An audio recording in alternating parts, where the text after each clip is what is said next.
Se você, como tantos outros integradores, teve o seu parecer de acesso cancelado pela sua concessionária, ou mesmo se você quiser entender quais são os seus direitos caso isso aconteça com você, vem comigo que é hoje que eu vou te mostrar isso no vídeo de hoje.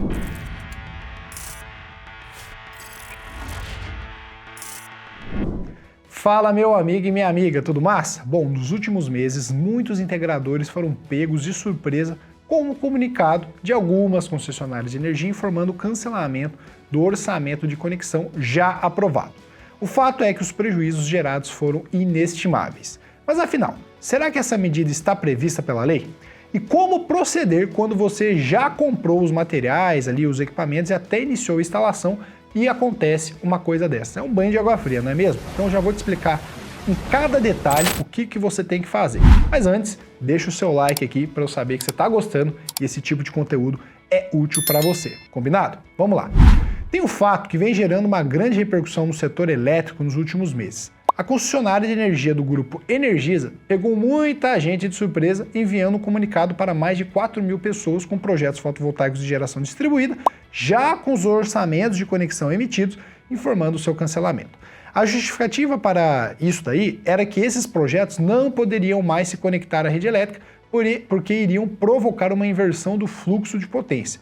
Pode ficar tranquilo que eu ainda vou explicar o que isso significa. Mas o mais curioso de tudo é que a concessionária ainda citou o artigo 73 da Resolução 1000 para justificar que a anulação do orçamento de conexão estava dentro das normas. O que mais chama a atenção é que depois dessa ação da Energisa, outras concessionárias de energia também começaram a praticar condutas semelhantes, né? Mas afinal, será que essa medida tomada pela Energisa está prevista pela lei? Para responder essa questão, eu vou falar um pouco do artigo 73 da Resolução 1000 que foi mencionado pela própria Energisa. De fato, o artigo 73 cita a inversão de fluxo de potência que surge através das conexões de projetos de micro e mini geração na rede. E deixa muito claro que é obrigação da distribuidora de energia avaliar esses casos e apresentar uma solução. Só para você entender melhor, a inversão de fluxo de potência é quando a quantidade de energia elétrica injetada na rede da concessionária, ou seja, resultante ali de uma geração distribuída, é superior à demanda dos consumidores que estão conectados naquela mesma rede, podendo ocasionar sim sérios problemas, como sobrecarregar a rede elétrica, desequilíbrio de tensão, interrupção no fornecimento e por aí vai. Então, se eu tenho, por exemplo, vamos pegar um exemplo aqui, uma localidade onde eu tenho muita geração de energia naquele momento. Então eu tenho um bairro ali, uma cidade, onde eu tenho muitos sistemas fotovoltaicos instalados, então eu estou tendo muita injeção de energia na rede. E o fluxo normal de energia sempre é a rede fornece energia para as casas.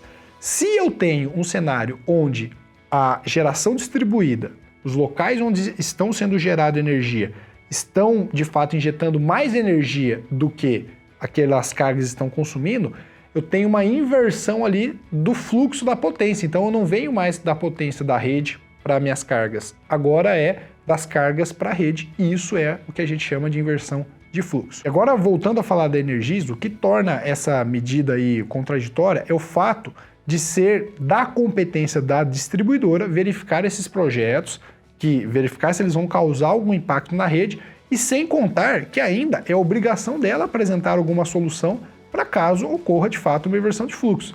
Nem toda inversão de fluxo é prejudicial. A inversão de fluxo acontece o tempo todo na rede.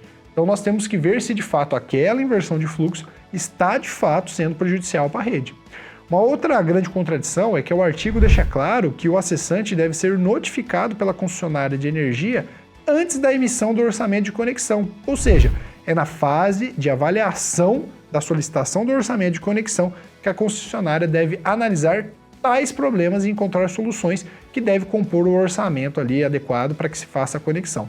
Então a Energisa está cometendo vários equívocos ao anular o orçamento de conexão já emitido, pois em caso de incompatibilidade técnica de projetos de geração distribuída com a rede, a concessionária deve avaliar o problema e encontrar uma solução, que deve ser encaminhada junto com o orçamento de conexão. O grande dilema é que essas notificações estão sendo enviadas em uma fase inadequada por parte das distribuidoras.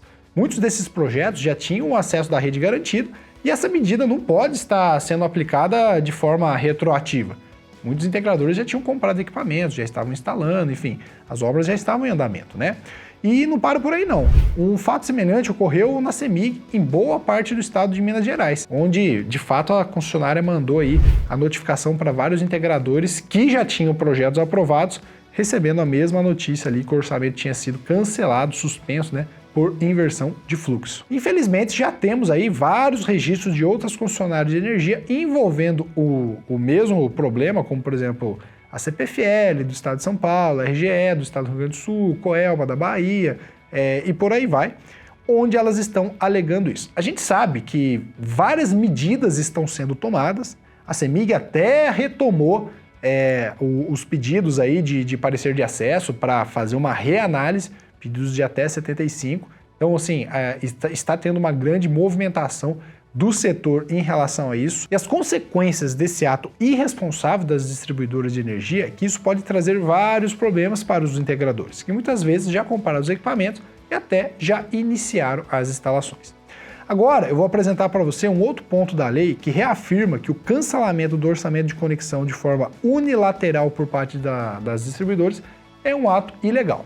De acordo com a Resolução 1000, o artigo 83 fala o seguinte: a distribuidora e o consumidor e demais usuários devem cumprir o orçamento de conexão aprovado, que somente pode ser alterado mediante acordo entre as partes.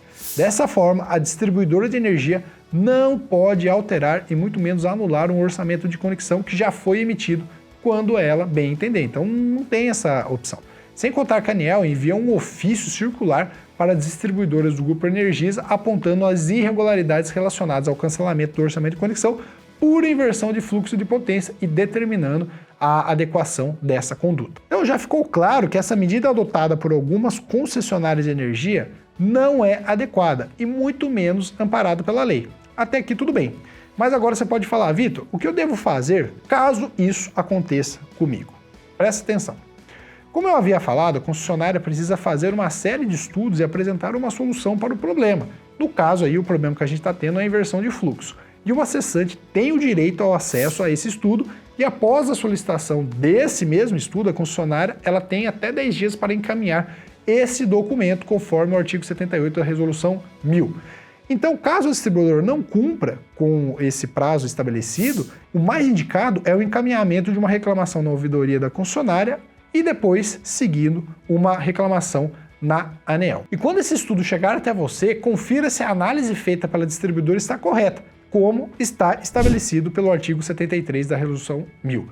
Caso a conexão nova ou aumento de potência injetada de microgeração ou mini geração distribuída implique inversão de fluxo de potência no posto de transformação da distribuidora ou no disjuntor do alimentador, a distribuidora deve realizar estudos para identificar as opções viáveis que eliminam tal inversão. A exemplo de reconfiguração dos circuitos e remanejamento das cargas.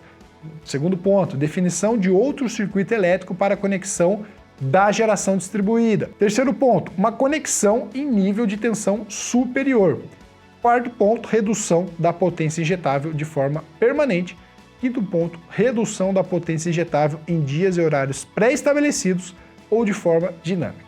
E se mesmo assim, caso o problema do orçamento de conexão não for resolvido, recomenda-se uma medida administrativa perante a ANEEL, ou até mesmo abrir uma ação judicial visando assegurar a correta aplicação dos artigos 73 e 83 da própria Resolução 1000. Então, se isso está acontecendo com você, já manda esse vídeo para os outros amigos integradores que você tem, para que a gente consiga, de fato, nos unir como setor para acabar com toda essa irregularidade que algumas concessionárias estão cometendo.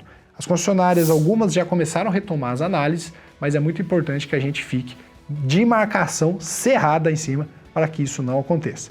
Beleza? Um forte abraço e te vejo no próximo vídeo. Se você quiser conhecer o Azume, que é o gerador de propósito comercial, clica aqui no link da descrição e conheça a maior ferramenta para gerenciar o seu negócio. Forte abraço e te vejo na próxima.